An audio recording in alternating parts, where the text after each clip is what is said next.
answer your question, Ustad Mahdi, but you reminded me of something also connected to the first point in the journey of seeking knowledge. So, alhamdulillah, obviously, and it's going to be connected to your question, inshallah. But once I first started attending the durus in person, obviously, that's the ideal way of going about it. We'll mention that, inshallah, briefly. But at the time as well, I wanted to further enhance my knowledge in the English language as well about Islam, because living here in the West, and I didn't have an opportunity at the time due to different situations in my life to just easily pick up and go overseas and whatnot. So I enrolled online, right? And my mother, rahimahullah ta'ala, at the time, and up until her death, may Allah have mercy on her in 2021, she wanted me to complete it.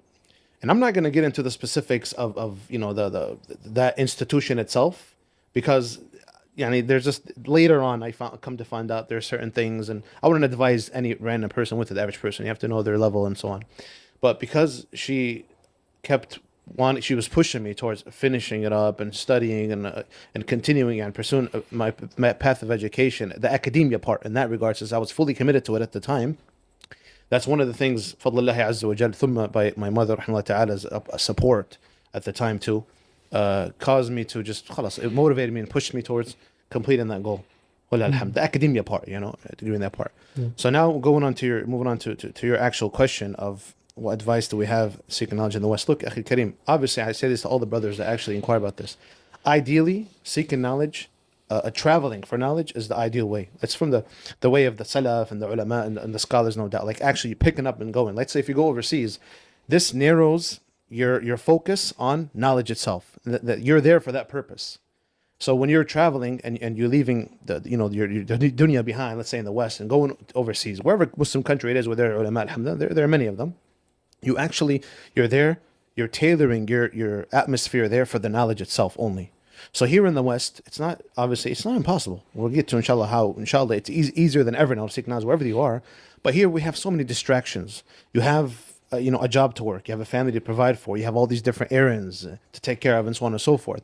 So you're not able to narrow your focus solely on knowledge and seeking knowledge extensively. Because the brothers there, the tulab, let's say, they're studying overseas, whether it's the jamia or under the ulama, the durus, they're there for that sole purpose.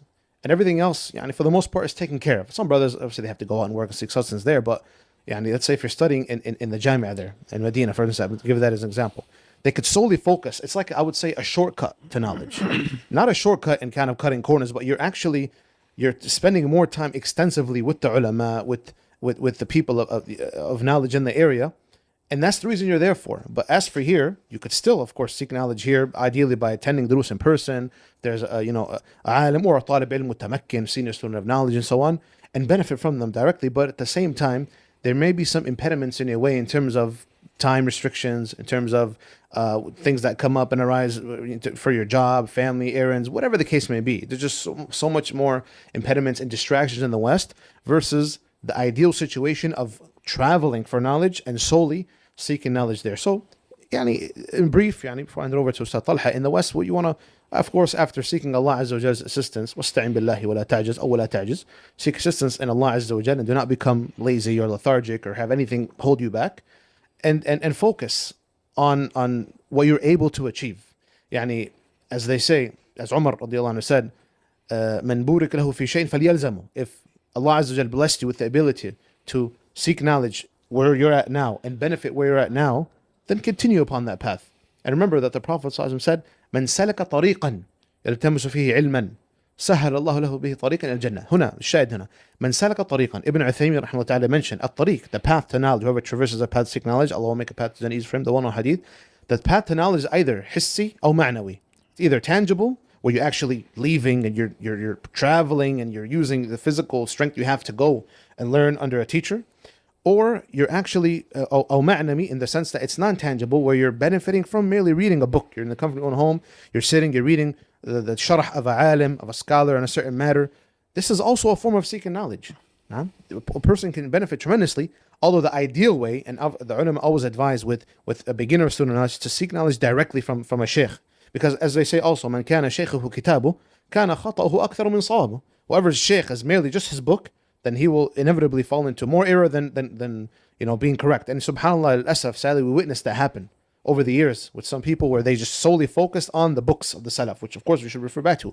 But they forsake the contemporary ulama who gave them the shortcut and explained to them the books of the Salaf. And they ended up, وَلِيَاذُ بِاللَّهِ إِلَّا مَن رَحِمَ اللَّهِ, يعني going astray and deviating. So that's one thing that one has to extremely be careful of in the West, is try to find in your locale a person of talib ilm upon the sunnah, alhamdulillah, who you can benefit from directly, more so in the setting the foundation. And then once you set the foundation for yourself, inshallah, it'll become easier for you as a talib ilm to understand, and to move on rather to the next level in studying directly from the works of the ulama, either reading their books, shuruhat, or listening, alhamdulillah, to the audios or the recordings of the scholars. Well, alhamdulillah, they used to say back in the day, al-alim idha mat, يعني بقي كتابه. Now they say al-alim idha mat, بقي صوته, from the audios and the recordings. Wallah alhamd. So this is from Allah subhanahu wa ta'ala's ni'mah upon us.